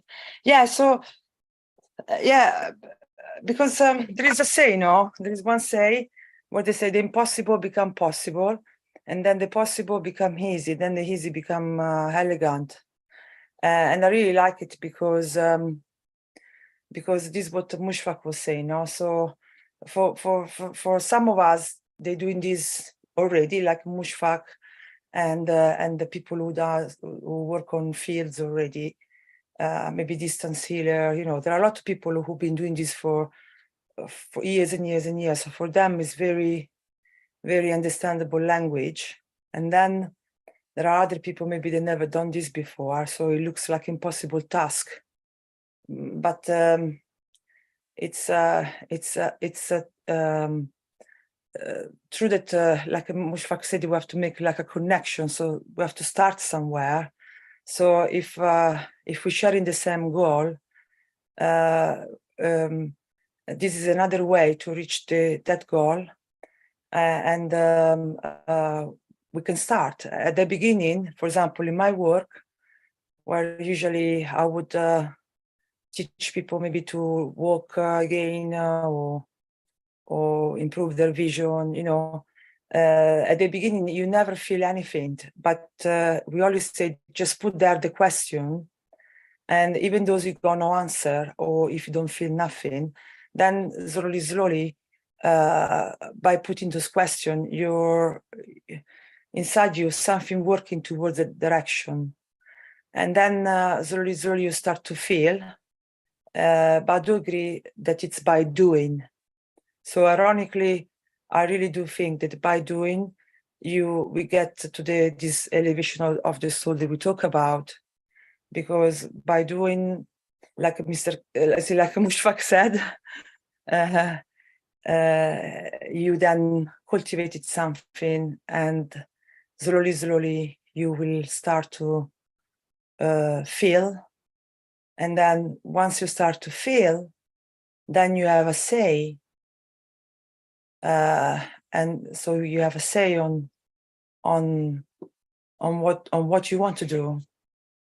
And then that means then you can then be able to affect the environment where you are in the way you want it. So it's where we can say to ourselves,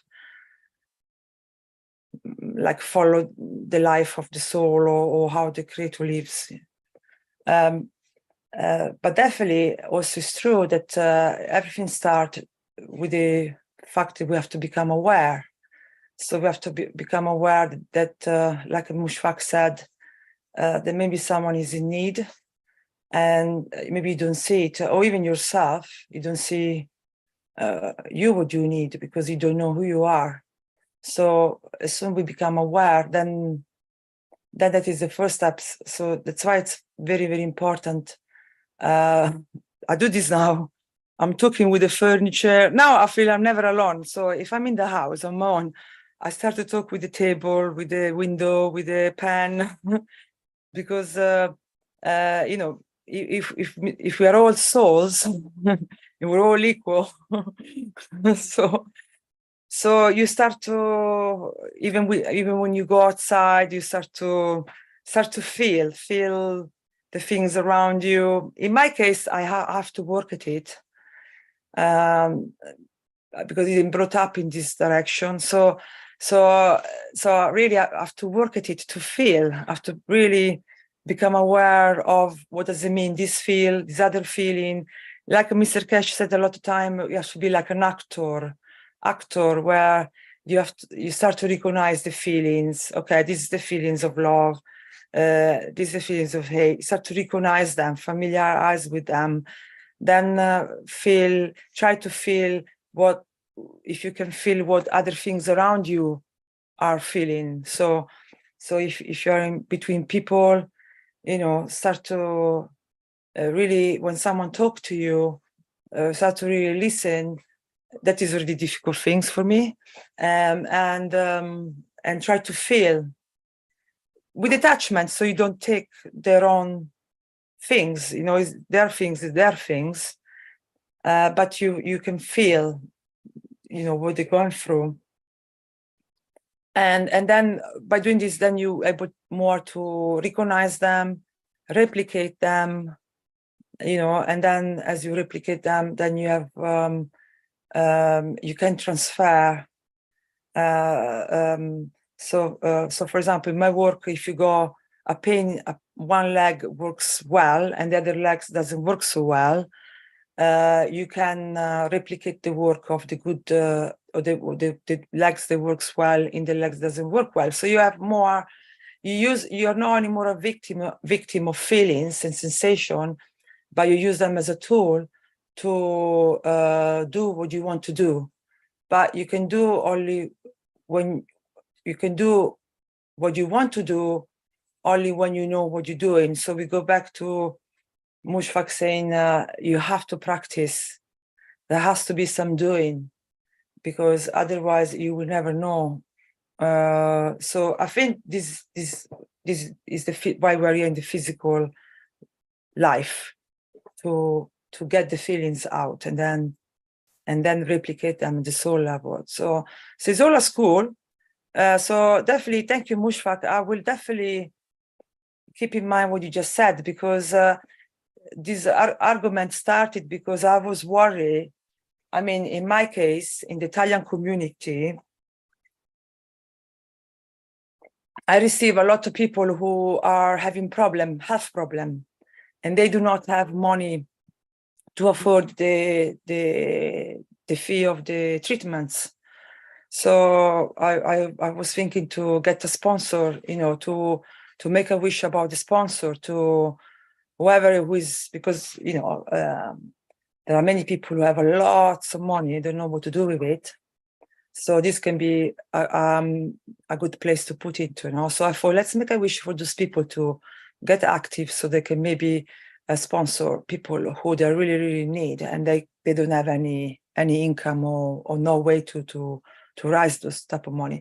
But then Mushfaq adding these things where it make us aware that actually we all can do in something at this present time in our own small or big potential that we have. So it make us understand that what we can do, it's much greater than any machine. So at the end of the day, the enhancement unit copy how we are made of. So it just reminded that we got all this inside us. It does works. Many people done it times before. It just who is in difficulties and got these needs, we can maybe start to work in direction where can put to practice what we have inside and see if we can make a change. So, but thank you. Finish. Okay, we have a hand up here with Salamia. Perhaps she has something to bring for the Universal Council. Hello, Salamia. Thank you very much, Rick. Hello, everybody. I have a wish for my community to get abundance at the soul level. I mean, abundance in all area, not in material, to feel in harmony, happy, and healthy. This is my wish for my community, which actually is not feeling so well. Some health problems and psychological problems, maybe, in our community. And for unity. I'm missing you. I was so happy to be with you today, because I start to work from my office, and I do not have the possibility to connect on Zoom from my office. So I work 2 weeks in office and 2 weeks to my house. And when I am to my house, it's okay. I can be with you. One conclusion on what our friend from India said is that we are technology, and actual technology imitate the human technology. If we understand the technology, we understand better the human being. And if you understand the human being, the systems of human being, how it works, we can create new technology useful in daily life. I'm grateful to Keshe Technology because for me, it was a great opportunity to understand and to deepen my knowledge in this area of interconnection and intra-connection, because we are a system, and this system is named Unicos, or maybe there are many Unicos. Causes. I don't know the plural of Unicos. And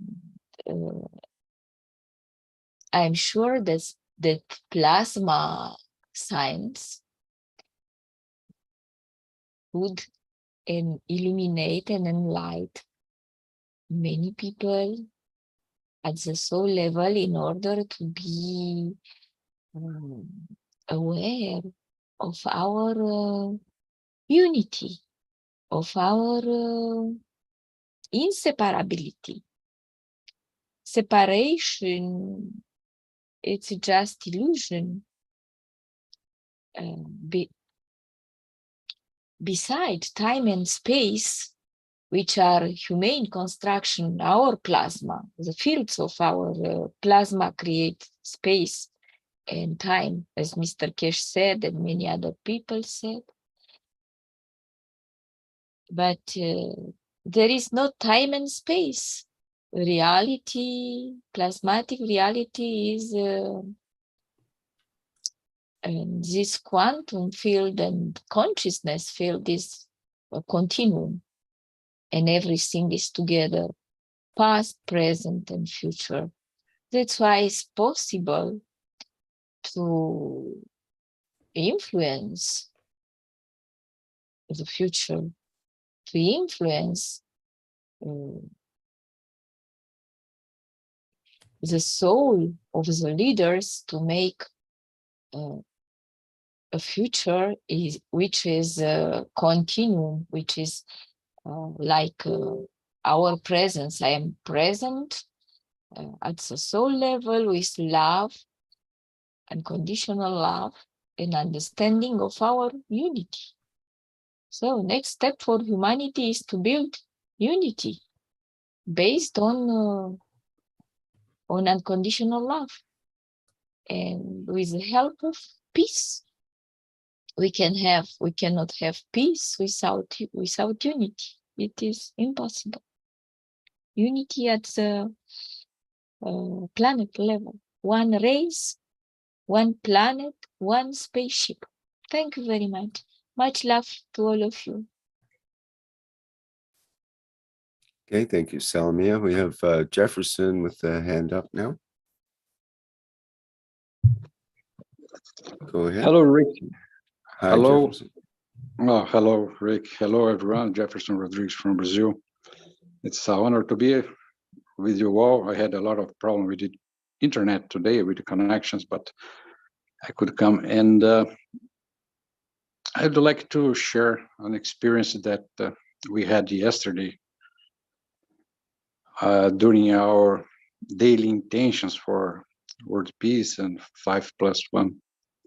One knowledge seeker brought a wish that the Universal Council wishes could be fulfilled and interacted with the wishes of the Universal Council community of the Universal in such a way that it could return as the plasma does. We give the wishes and we receive the wishes back, forming a huge plasma loop through the wishes of the Universal Council.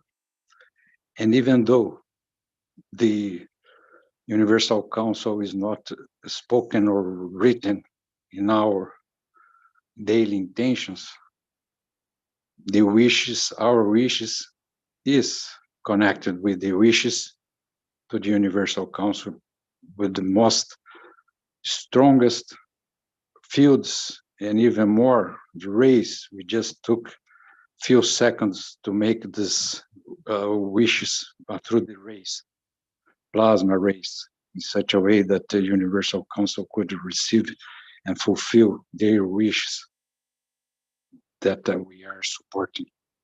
And even though we don't say about the Universal Council, we don't need, because the Universal Council souls and the connection with the souls of universal community, they don't need words.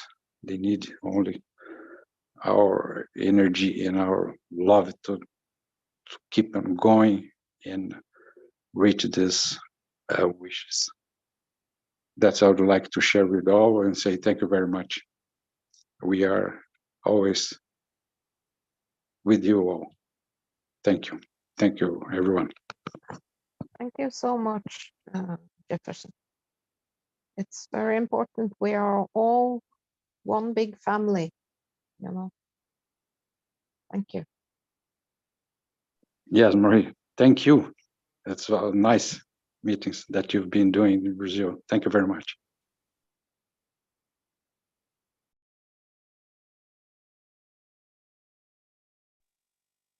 We at an end here, Rick? That appears to be the case. Let's go to the last slide.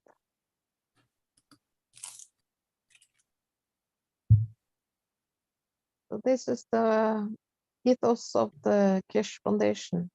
We are here to serve, not to be served. Very important. And thank you so much from the Universal Council.